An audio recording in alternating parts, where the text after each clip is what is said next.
Resourceful Designer, episode 233. 3 things to do today for a more productive tomorrow.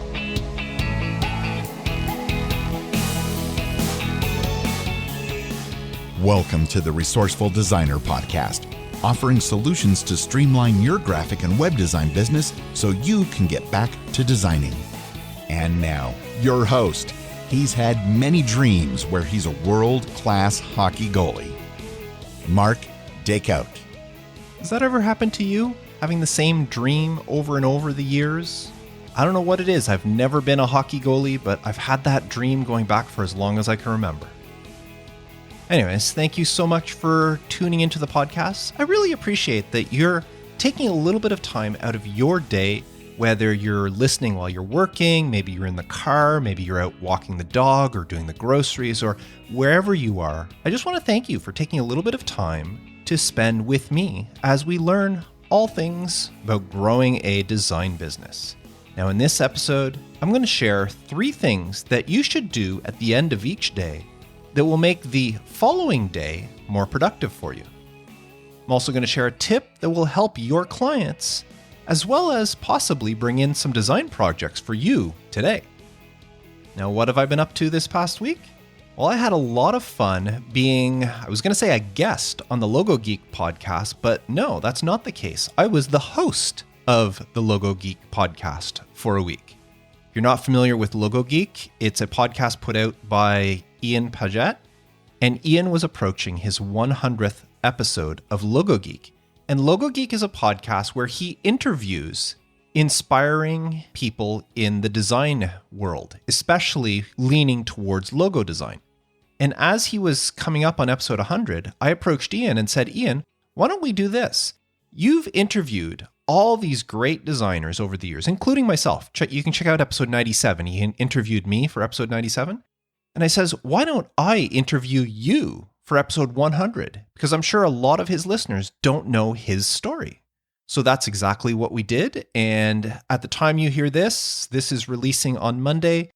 Ian's episode should have dropped yesterday, so it's already available. If you're looking in the future, you can listen to Logo Geek episode 100. On that one, I interview Ian on his own show. So that was a lot of fun. Be sure to check it out. But as far as design projects, I've been working on 3 different websites this week. 2 of them are ongoing projects. I'd mentioned them previously, and one of them is a brand new one. I'm just starting, just getting things set up, but I got a little bit going on that one. I've also got a new brochure order from an existing client. They need a new trifold brochure, so I was happy to get that in. I'm not getting very many print design orders these last few months. All of it's been web or digital stuff, so it's nice to design for print for a change. And I did a couple of podcast artworks as well. Let me tell you, this podcastbranding.co business that I started is bringing in a lot of work for me. I've also been spending a lot of time in the Resourceful Designer community. We had a few new members join this week. Marcus, Gabe, Andrea all joined the community this week. I want to welcome you 3 and remind you that, as I announced last week, I will be shutting down registration for Resourceful Designer community at the end of October, and it'll be closed until sometime in early 2021. I'm not sure exactly when it'll reopen again, but I'll be shutting it down. So if you want to be part of the community, make sure you register before the end of October. Now, I'm not going to say anything more, but maybe you'd like to hear what Oris has to say about the community. My name is Oris Carbiosa. I'm the owner of Core Design Group here in Nashville, Tennessee. The Resourceful Designer podcast was instrumental when launching my business 4 years ago. So when Mark said he was going to start a community, I was all about it. The community is great. It's been a really nice social distraction with everything that's been going on. I use it for feedback on my work. I use it to ask questions of things that I may not know, or recommendations to services that I may not have used in the past. The community is awesome. I highly recommend it. If you're in the creative space or looking to start your own business, I think it's a great resource. Well, thank you very much for that great testimonial, Oris. And I'm sure that the Resourceful Designer community would be a great benefit to you. If you're interested, please visit resourcefuldesigner.com/community and join today before enrollment closes at the end of October. And now, this week's tip of the week. And this week's tip has to do with holidays. At the time I'm recording this, on October 9th, 2020, we're just a little bit over 2 months away from the Christmas or holiday season, however you want to call it. Well, now is the time to reach out to your clients and remind them that it's coming. A lot of clients don't think about the holidays this early. But now is the perfect time to start developing and creating the marketing material that will be used around Christmas and that whole holiday period. So that's my tip to you this week. Reach out to your clients, let them know you're available, prod them a little bit, ask them if they've thought about it, because now's the time, especially if they want to get some printed stuff done. It has to be designed, it has to be printed, and printers are going to get busy as the season comes up. There's also greeting cards. If your client sends out holiday cards to their own clients or customers, those have to be designed in advance and printed and then mailed. And we all know that the mail service, how it slows down around this holiday season. So they need to get those in the mail even sooner. And with this year, COVID, it could affect delivery even more. So reach out to your clients. Remind them that the holidays are coming. And if you're listening to this podcast at another time of the year, there's always some sort of holiday coming up. Reach out to your clients and remind them what sort of holidays are coming and see if there's something that they can do or that you can create for them, marketing-wise, for those holidays. Not only will your clients be grateful, but they'll also realize that you are thinking of them. Yes, you're going to be contacting them because you want to do the work, but you're thinking about them, and that'll help with that whole relationship building as well. And they'll appreciate you that much more for it. And if you're lucky, you can pick up a few new projects that you can work on right now to help your clients out for that coming holiday season. So that's this week's tip of the week. And now, 3 things to do today for a more productive tomorrow. I don't know why it's been lately that I've been thinking a lot more about time management and being productive. Maybe it's because I actually have a couple of new personal projects on the go that I'm trying to fit into my already busy schedule. Or maybe it's knowing that season 5 of the television show The Expanse is coming back in December. They just announced last night at New York Comic Con that December 16th is when season 5 will finally air on Amazon Prime. And in case you're not aware, I do a podcast about the television show The Expanse. I got into podcasting doing TV fan podcasts. I have a website, solotalkmedia.com. That's my site where I have my shows. Well, the only current show, all the other TV shows are now off the air, so the podcasts are done. But The Expanse is the only one still going, and it comes back in December. And that means that from December through February, I'm not going to have 1, but 2 podcasts to record every week, Resourceful Designer and The Expanse podcast. So I'm going to be really busy during that time frame. But whatever the reason, whether it's that or not, I've been thinking a lot lately about time management and being productive. In last week's episode, episode 232, I talked about dividing your to-do list into 3 sections: non-negotiables, procratinatables, and optionables, along with listening to your body's clock to determine the best time of day to tackle certain projects and tasks. Well, today I want to talk about setting up for a productive day. And as far as I'm concerned, a productive day actually starts the night before. For as long as I can remember, my nightly routine before I go to bed has included looking and preparing for my next day of work. You can call it my shutdown ritual, if you will. I like to know before my head hits the pillow what's on my schedule for the next day. You see, getting things ready the night before allows me to hit the ground running and start my next day with a purpose. I don't need to waste any time in the morning figuring out what do I need to do, or looking through emails, trying to see what jobs came in, or creating my to-do list and getting myself organized because I've already done all of that for myself. When I sit down at my computer at 9 a.m., that's when I start my day at 9 a.m. When I sit down, I can immediately get to work on whatever task or project takes priority on my to-do list. If you don't have a proper plan of attack, you can find yourself wasting the better part of an hour accomplishing, well, practically nothing as you try to figure out what it is you're going to do today. And if that's your routine, if that's how you go about doing it every day, every week, at the end of the year, when you add up that wasted time, it can be almost a full week's worth of time that you let go by because you were spending it trying to organize yourself. And that's why I would prefer use that time to work and get myself ready the night before. Now, you're probably thinking, well, Mark, what's the difference if I take the time in the morning compared to doing it the night before? Well, the difference is that the night before or at the end of your work day, you're pretty well spent. I know I am.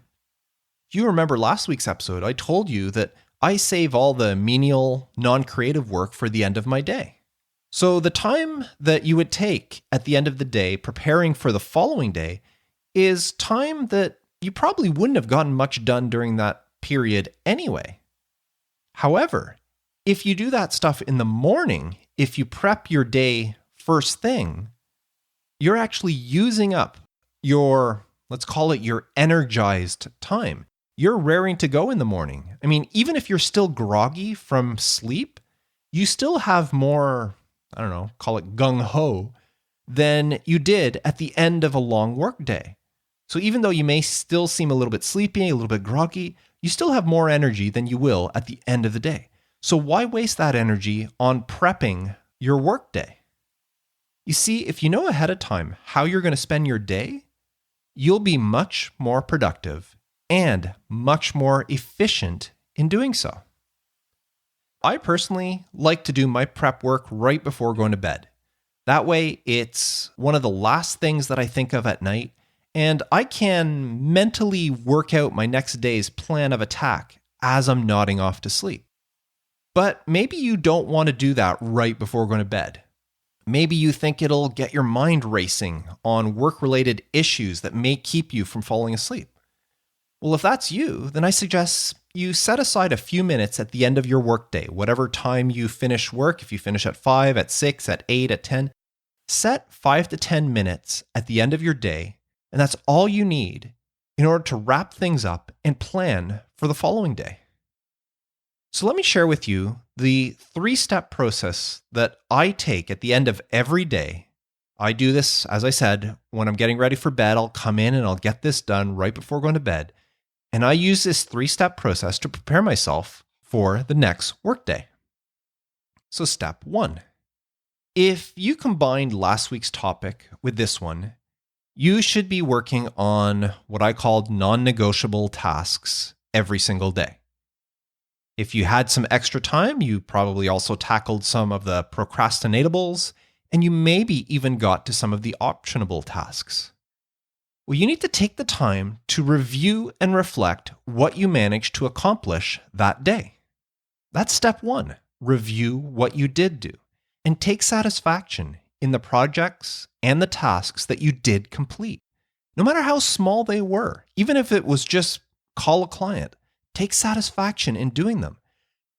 Knowing that you've got those tasks done will actually help motivate you for the following day. Research has actually proven that keeping track and acknowledging your progress, no matter how small it is, actually helps boost your working morale and creates a better outlook in your overall life, even outside of work.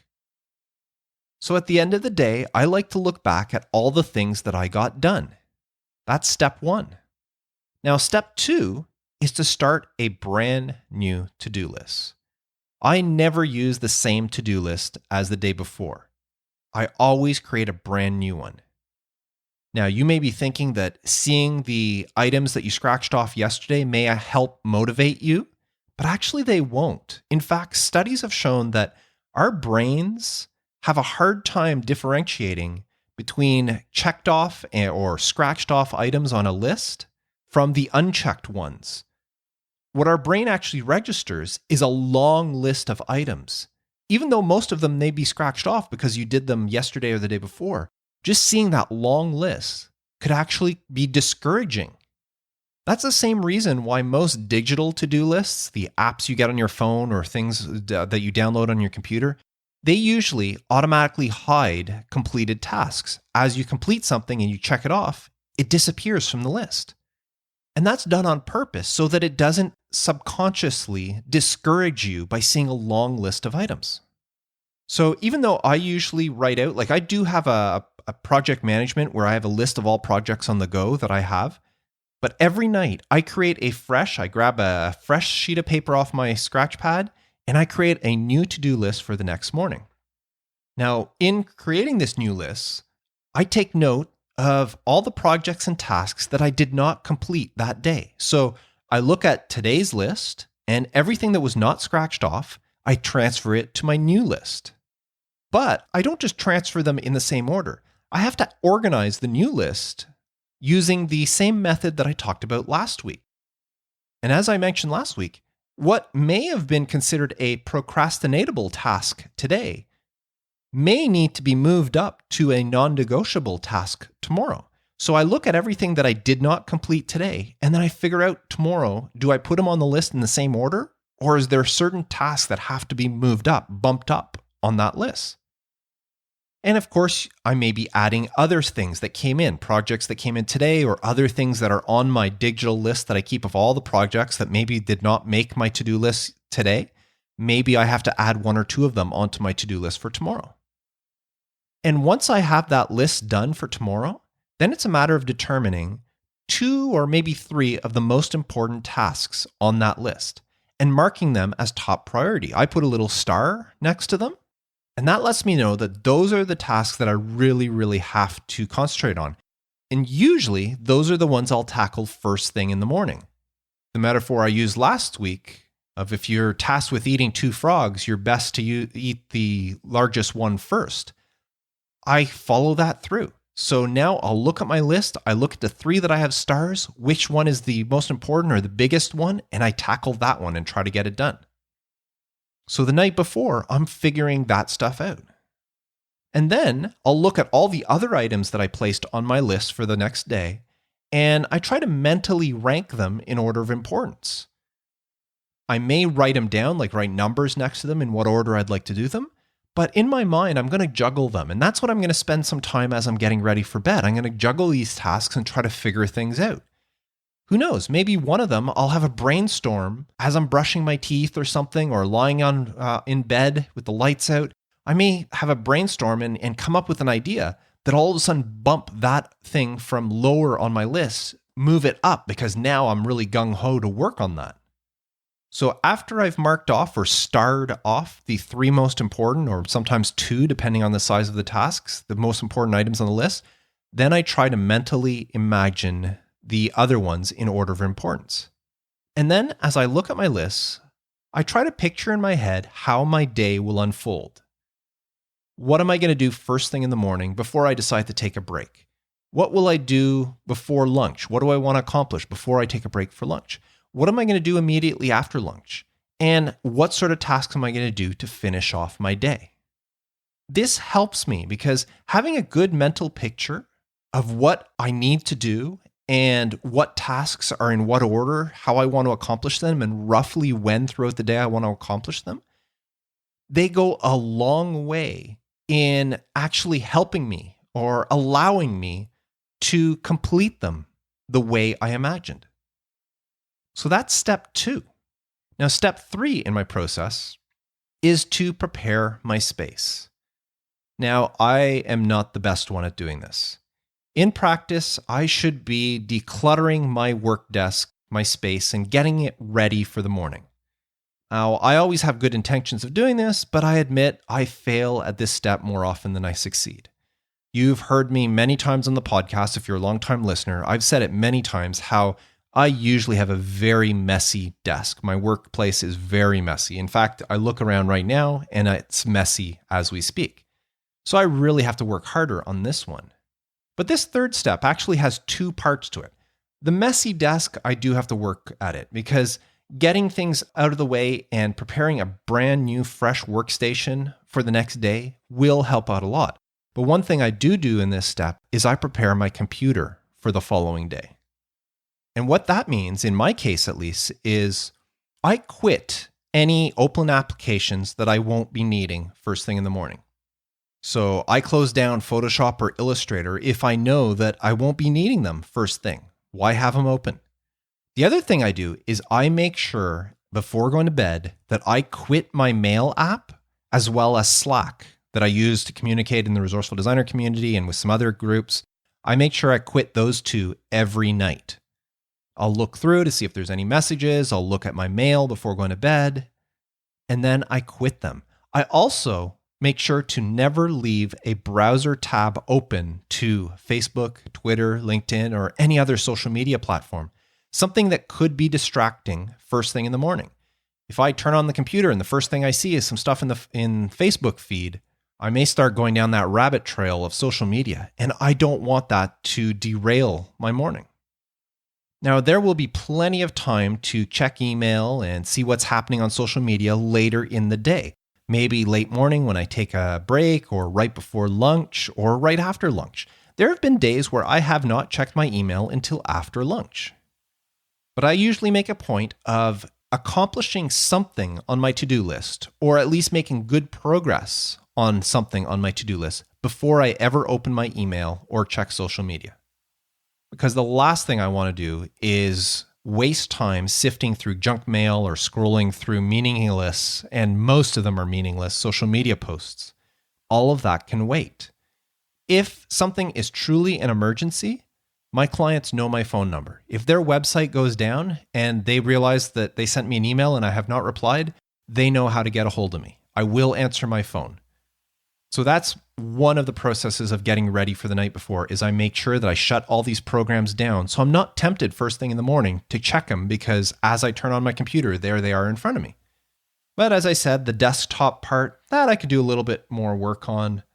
I'm getting better. My desktop isn't as messy as I used to keep it, but it's still not where it needs to be. But that's pretty much it. That's my process. It's how I end every day. Before I go to bed, I come into my office, turn the lights on, and I go through this 3-step process. And it allows me to hit the ground running the next morning. It's also how I can juggle so many things every day.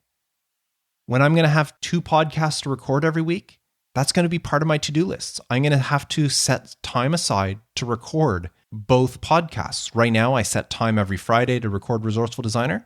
Well, I'm going to have to set time aside on another day of the week to record the other one. It helps me to set priorities. It helps me figure out which things on my to-do lists I need to do, and then it allows me to get right to them. It's that simple. So if you want to give it a try and see if you can be more productive, why don't you take 5 to 10 minutes at the end of today and follow my 3 steps. Step 1, reflect and feel satisfied on whatever you've accomplished today. Step 2, start a brand new to-do list. Don't keep the same one as yesterday. Start a brand new one, including new tasks and projects that may be added to it, as well as anything that you didn't actually finish today. And prioritize them in the order you want to do. Now, just a quick note that I didn't mention it earlier. I keep all my sheets. I put a date at the top of them to say what day they were, because every once in a while I like to go back and just see what projects I worked on and I finished on each day. So I have in my drawer a pile of these sheets that I keep from previous to-do lists. And finally, step 3, prepare your working environment. Both your physical space, if you're adept at doing that, and your computer, so that you're ready to hit the ground running tomorrow without any distractions. And I bet if you do this, you'll soon discover how much more productive and how much more efficient your time will be. So give it a try and let me know how it works out for you. Leave me a comment for this episode at resourcefuldesigner.com/episode 233. Now, I want to thank you one last time for tuning in, and to remind you that the Resourceful Designer community will be shutting down for new enrollment at the end of October 2020 and will not open again until sometime in early 2021.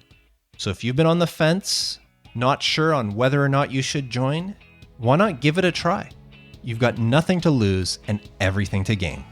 So visit resourcefuldesigner.com resourceful.com/community to join today. And don't forget the tip of the week. Reach out to your current clients and let them know that Christmas or the holiday season is just 2 months away. And now is the time to start thinking about what sort of promotions, what sort of marketing material they will need in order to get through and have a profitable season.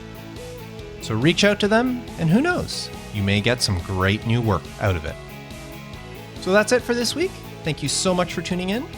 I am Mark Decote, wishing you all the best with your design business and reminding you to stay creative.